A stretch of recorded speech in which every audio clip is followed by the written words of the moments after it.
पहला शब्द जो दुनिया में आया उसने दुनिया का रुख कैसे बदल दिया। आज रात हम उस गुफा में वापस जाएंगे जहां से सब शुरू हुआ, मोहम्मद साहब के पैगंबर बनने की शुरुआत और कुरान का पहला वही। इमाम अहमद ने लिखा है कि आयशा ने कहा, अल्लाह के रसूल को सबसे पहले जो वही हुआ वो थे उनके ख्वाब जो सच होते थे। उन्हें जो भी ख्वाब आता वो बिल्कुल सुबह की तरह साफ सच हो जाता था। फिर उन्हें अकेला रहना अच्छा लगने लगा, इसलिए वो हीरा की गुफा में जाया करते थे और कई रातें इबादत में बिताते थे और वो अपने साथ खाने पीने का सामान ले जाते थे। फिर वो खदीजा के पास वापस आते और इतनी ही रातों के लिए फिर से सामान इकट्ठा करते। ऐसा तब तक चलता रहा जब तक कि हीरा की गुफा में अचानक उन्हें वही न हुआ। जब वो गुफा में थे तो फरिश्ता उनके पास आया और कहा, पढ़ो। अल्लाह के रसूल ने कहा, मैंने जवाब दिया, मैं पढ़ना नहीं जानता। फिर उसने कहा, तो उसने फरिश्ता ने मुझे पकड़ा और मुझे तब तक दबाया जब तक मैं और बर्दाश्त नहीं कर सका। फिर उसने मुझे छोड़ा और कहा, पढ़ो। तो मैंने जवाब दिया, मैं पढ़ना नहीं जानता। इसलिए उसने मुझे दूसरी बार दबाया जब तक मैं और बर्दाश्त नहीं कर सका। फिर उसने मुझे छोड़ा और कहा, पढ़ो अपने रब के नाम से जिसने बनाया, जब तक वो आयत तक नहीं पहुंच गया जो वो नहीं जानता था। तो वो उनके उन आयतों के साथ और कांपते हुए दिल के साथ खदीजा के घर लौट आए और उन्होंने कहा, मुझे लपेटो, मुझे लपेटो। तो उन्होंने उसे तब तक लपेटा जब तक उसका डर दूर नहीं हो गया। उसके बाद उन्होंने खदीजा को सब कुछ बताया जो हुआ था और कहा, मुझे डर है कि मुझे कुछ हो सकता है।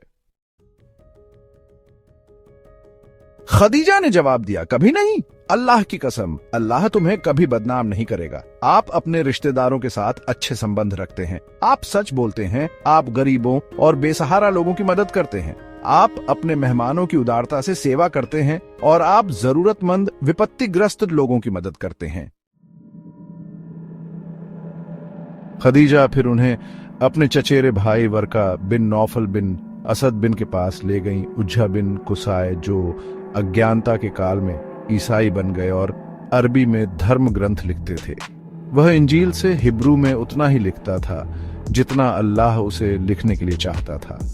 वह एक बूढ़ा आदमी था और उसकी आंखों की रोशनी चली गई थी।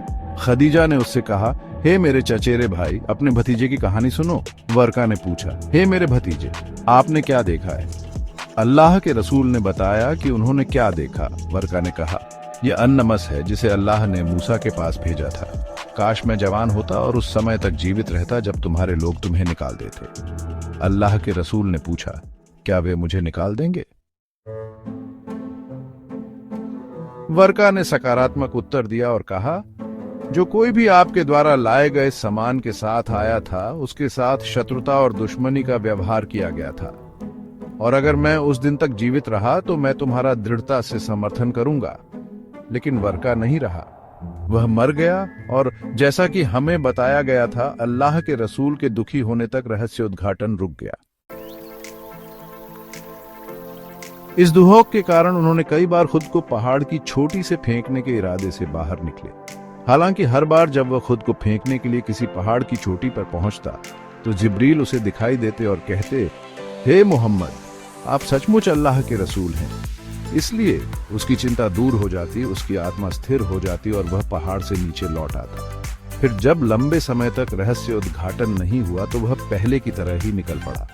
तो जब वह पहाड़ की चोटी पर पहुंचा तो जिब्रील उसे फिर से दिखाई दिए और उससे वही कहा जो उसने पहले कहा था। यह हदीस दर्ज की गई है 2 सहीह में अज जोहरी के माध्यम से। सारी प्रशंसा और आशीर्वाद अल्लाह के कारण है।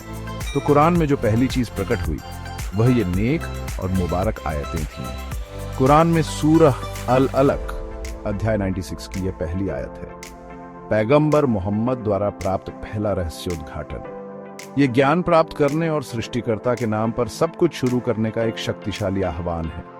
वे पहली दया हैं जो अल्लाह ने अपने बंदों पर बिस्टोड की और पहला इनाम जिससे अल्लाह ने उन पर एहसान किया।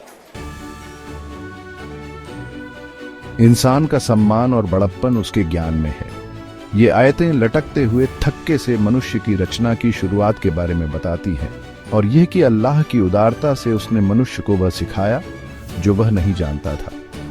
इस प्रकार अल्लाह ने उसे ज्ञान देकर उसे ऊंचा किया और उसे सम्मानित किया, और यही वह गरिमा है जिससे मानवता के पिता आदम को स्वर्गदूतों से अलग पहचाना गया। ज्ञान कभी मन में होता है, कभी जीभ पर और कभी उंगलियों से लिखने में। इस प्रकार यह बौद्धिक, बोली जाने वाली और लिखित हो सकती है, और जबकि आखिरी लिखित पहले दो, बौद्धिक और बोली जाने वाली, की आवश्यकता होती है। लेकिन इसका उल्टा सच नहीं। इस कारण अल्लाह कहता है, पढ़ो, और आपका रब सबसे उदार है जिसने कलम से सिखाया है। उसने इंसान को वो सिखाया जो वो नहीं जानता था। एक कथन है जिसमें कहा गया है, ज्ञान को लिखकर रिकॉर्ड करें। एक कहावत यह भी है कि जो जैसा जानता है वैसा ही करता है, अल्लाह उसे वो ज्ञान देगा जो वो नहीं जानता था। यह तो बस रोशनी की शुरुआत थी। इस सफर में हमारे साथ चलते रहे, आयत दर आयत, पल पल। अगर इसने आपके दिल को छुआ है तो लाइक, सब्सक्राइब और शेयर करना न भूलें, ताकि दूसरे भी हमारे साथ ईश्वरीय ज्ञान के इस मार्ग पर चल सकें। अगली बार तक आप पर शांति और प्रकाश बना रहे।